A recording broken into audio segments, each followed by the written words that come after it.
میں اکثر سوچا کرتی تھی کہ اللہ میری دعائیں کیسے قبول کرے گا۔ مجھے تو دعا مانگنے کا طریقہ ہی نہیں آتا، نہ میرے پاس الفاظ ہیں نہ میرے پاس دعائیں۔ مجھے تو یہ کہنے بھی نہیں آتا کہ یا اللہ میں تکلیف میں ہوں۔ مجھ میں تو اتنی ہمت بھی نہیں رہتی کہ یہ کہہ سکوں کہ یا اللہ آپ کے بندوں نے میرا بہت دل دکھایا ہے۔ وہ ان کہے الفاظ جو میں کہہ ہی نہیں پاتی وہ میرا اللہ سمجھ لیتا ہے، میری کپ کپاتی ہوئی زبان کا دکھ جان لیتا ہے۔ اس کو بہت پسند ہے جب اس کا بندہ اس کے در پر آ کر رکتا ہے۔ وہ تو ان دعاؤں کو بھی رد نہیں کرتا جو 3 سال کا چھوٹا سا بچہ اپنی توتلی زبان میں کہتا ہے، وہ زبان جو ماں اور اللہ کے سوا کوئی نہیں سمجھ سکتا۔ پھر کیسے ممکن ہے کہ وہ میری یا تمہاری پکار کو رد کر دے؟ کیسے ممکن ہے کہ وہ میری یا تمہاری صدا کو نظر انداز کر دے؟ جب برا وقت آتا ہے نا تو ہم کیا کرتے ہیں؟ اللہ تعالیٰ کی قربت حاصل کرنے کی بجائے اس سے شکوے شکایات کرنے بیٹھ جاتے ہیں کہ اللہ پاک ہم ہی کیوں، یا اللہ پاک یہ ظلم ہمارے ساتھ ہی کیوں؟ ہم انسان ہیں، ہم نیکیاں تو گن گن کر کرتے ہیں لیکن ہمارے گناہوں کا کوئی حساب ہی نہیں ہوتا۔ اصل میں ہم انسان بس یہ چاہتے ہیں کہ ہمیں خوشیاں ہی خوشیاں ملیں، غم ہمیں چھو کر بھی نہ گزرے۔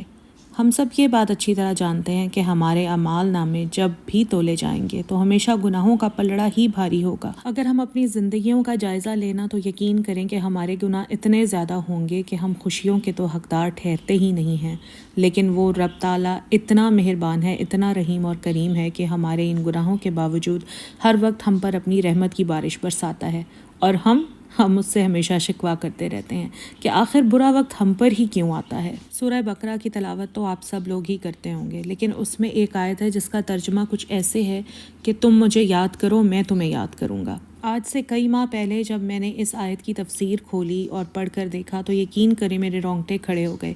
ایسے لگا کہ میں دنیا میں اکیلی نہیں ہوں۔ پہلی بار ایسے لگا کہ ایک ذات ہے جو مجھ سے اتنی محبت کرتی ہے۔ تم مجھے یاد کرو میں تمہیں یاد کروں گا۔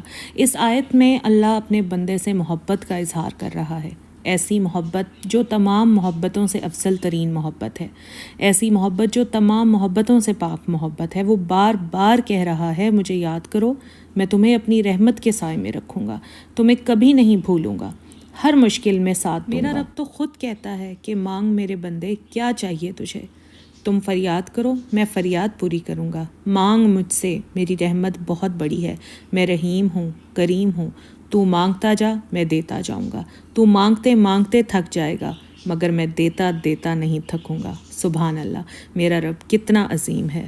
اللہ پاک نے قرآن پاک میں فرمایا ہے کہ تم مجھے ویسا ہی پاؤ گے جیسا میرا گمان کرو گے۔ یہ ہم سب پڑھتے تو ہیں لیکن سمجھتے نہیں ہیں۔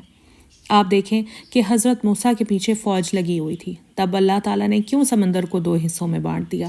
حضرت ابراہیم کو آگ میں جانے کا حکم دیا تو کیوں اس نے آگ کو ٹھنڈا کر دیا؟ حضرت یوسف کو کنویں میں پالا، حضرت ہاجرہ کو صحرا میں زمزم دیا، حضرت یونس کو مچھلی کے پیٹ میں بھی محفوظ رکھا، حضرت زکریا کو عمر کے آخری حصے میں اولاد سے نوازا۔ اگر آپ غور کریں تو ان سارے واقعات میں صرف ایک چیز مشترک ہے اور وہ ہے یقین۔ حضرت موسیٰ ہوں یا حضرت ابراہیم، حضرت یونس ہوں یا حضرت زکریا، حضرت یوسف ہوں یا بی بی ہاجرہ، سب نے یہ یقین رکھا کہ اللہ راستہ نکالے گا، اور دیکھیں اللہ نے راستہ نکالا، اور وہ سب اللہ تعالیٰ پر یقین رکھتے ہوئے آگے بڑھتے رہے۔ توکل کہتے بھی اسی کو ہیں کہ جب کوئی راستہ نظر نہ آ رہا ہو اور تب اللہ تعالیٰ آپ سب کے لیے راستے بنا دے۔ اگر ہم اپنی زندگیوں پر نظر ڈالیں نا تو یقین کریں ہمیں پتہ چلے گا کہ کہیں نہ کہیں ہم اپنے رب کی نافرمانی ضرور کر رہے ہیں، اور پھر ہم کہتے ہیں کہ اللہ ہم سے محبت نہیں کرتا۔ کبھی کبھار اللہ تعالیٰ آپ کا دل توڑ دیتا ہے، سزا کے طور پر نہیں بلکہ آپ کی رہنمائی کے لیے، کیونکہ بعض اوقات ہم ایسی چیزوں سے محبت کرنے لگتے ہیں جو چیزیں ہمیں آگے مسلسل تکلیف دینے والی ہوتی ہیں۔ اصل میں یہ وہ چیزیں ہیں یا وہ انسان ہوتے ہیں جن پر ہم اللہ سے زیادہ بھروسہ کرنے لگتے ہیں، لیکن ہمیں اس کی خبر بھی نہیں ہوتی۔ دل راضی نہ ہو تب بھی دعا کے لیے ہاتھ اٹھائیں، کوئی امید باقی نہ رہے تب بھی اللہ سے مانگیں۔ وہ جو رات سے دن نکال سکتا ہے وہ نا امیدی سے یوں امید نکالے گا کہ آپ سب حیران رہ جائیں گے۔ اللہ جو ہمارا رب ہے، کبھی آپ لوگوں نے اکیلے بیٹھ کر اس لفظ رب پر غور کیا ہے؟ رب کون ہوتا ہے؟ رب کیا ہے؟ پالنے پوسنے والا، تربیت کرنے والا، نشو و نما کرنے والا۔ کبھی کبھی جب میں بیٹھ کر یہ بات سوچتی ہوں نا کہ ایک ننھی سی جان جو ماں کے پیٹ میں ہوتی ہے، اس ننھی سی جان کو بھی رزق اللہ تعالیٰ وہاں پر پہنچاتا ہے، وہ اللہ ہی ہے جو ایک ماں کے پیٹ میں اس ننھی سی جان کو پالتا ہے، اس کو رزق پہنچاتا ہے، اور دنیا میں آنے کے بعد ہماری پرورش کرتا ہے، ہمیں چلنا سکھاتا ہے، ہمیں بولنا سکھاتا ہے۔ ہم کہتے ہیں وہ ہمارا رب ہے، لیکن یہ بات کیا صرف کہنے کی حد تک ہے یا ہم واقعی میں اس کو اپنا رب مانتے ہیں؟ اگر ہم واقعی اسے اپنا رب تسلیم کرتے ہیں تو اپنی مشکل میں ہم اسے کیوں بھول جاتے ہیں؟ ہماری پناہ وہ کیوں نہیں ہے؟ ہم اپنی مشکلات میں لوگوں کے پیچھے کیوں بھاگنے لگ جاتے ہیں؟ ہم انسانوں میں پناہ کیوں ڈھونڈتے ہیں؟ ہمیں تو اس رب میں پناہ تلاش کرنی چاہیے نا۔ اس رب کی پناہ کون سی ہے؟ کبھی ہم نے سوچا ہے؟ اس رب کی پناہ ہے نماز، قرآن، تسبیحات۔ اس میں کوئی شک نہیں کہ انسان کو زندگی کے کسی نہ کسی موڑ پر سہارے کی ضرورت ہوتی ہے۔ اس میں کوئی شک نہیں کہ انسان کمزور ہے، لیکن انسان کا انسانوں میں پناہ ڈھونڈنا بہت بڑی ناانصافی ہے۔ آپ زبان سے اللہ کو رب کہتے ہیں اور پھر اسے چھوڑ کر ساری دنیا سے مدد مانگتے ہیں، انسانوں سے مدد مانگتے ہیں۔ کوئی حرج نہیں ہے، لیکن مسئلہ یہ ہے کہ انسان ہماری مدد کر ہی نہیں سکتے۔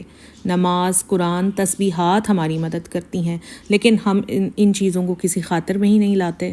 ہمیں سب کو یہ بات سمجھنی ہے کہ اللہ کو صرف زبان سے رب نہیں کہنا، بلکہ اللہ کو دل سے اپنا رب تسلیم کرنا ہے۔